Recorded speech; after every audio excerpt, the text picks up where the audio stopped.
स्वातंत्र्यदिनी गोसे प्रकल्पबाधित नागरिकांनी आत्मदहनाचा इशारा प्रशासनाला दिला आहे।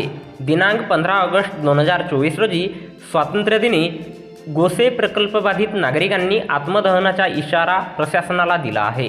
त्या अनुषंगाने दिनांक 13 ऑगस्ट 2024 रोज मंगळवारला दुपारी 4:30 वाजता दरम्यान पोलीस स्टेशन जवाहरनगरचे पोलीस ठाणेदार यांनी प्रकल्पग्रस्तांसोबत मध्यस्थी करून जिल्हाधिकारी भंडारा यांच्याशी चर्चा करून घेतली। या चर्चेमध्ये प्रकल्पग्रस्तांची मुख्य मागणी म्हणजे प्रकल्पग्रस्तांचे सर्व प्रमाणपत्र हे शासनाने रद्द केलेले आहेत, ते दाखले 2013च्या GR नुसार तात्काळ लागू करण्यात यावे, त्यांना नोकरी आणि उच्च शिक्षणाच्या ठिकाणी 5% आरक्षण देण्यात यावा, अशा प्रकल्पग्रस्तांनी जिल्हाधिकारी यांच्यासोबत झालेल्या चर्चेमध्ये आपली बाजू मांडली।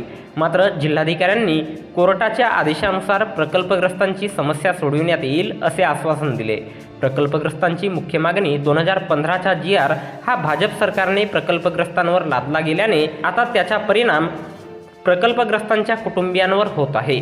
मात्र प्रकल्पग्रस्तांच्या समस्यांचे निराकरण न झाल्याने प्रकल्पग्रस्त हे आत्मदहनाच्या मार्गावर ठाम आहेत। या चर्चेवेळी खैरी ग्रामपंचायतच्या माजी सरपंच प्रमिलाताई शहारे, भंडारा जिल्हा पुनर्वसन समितीचे अशासकीय सदस्य भाऊ कातोरे, OBC क्रांती मोर्चाचे संस्थापक अध्यक्ष संजय मते, अतुल राघोते, लक्ष्मण जमजारे, मंगेश पडोडे आणि सर्व गोसे प्रकल्पबाधित नागरिक यावेळी उपस्थित होते।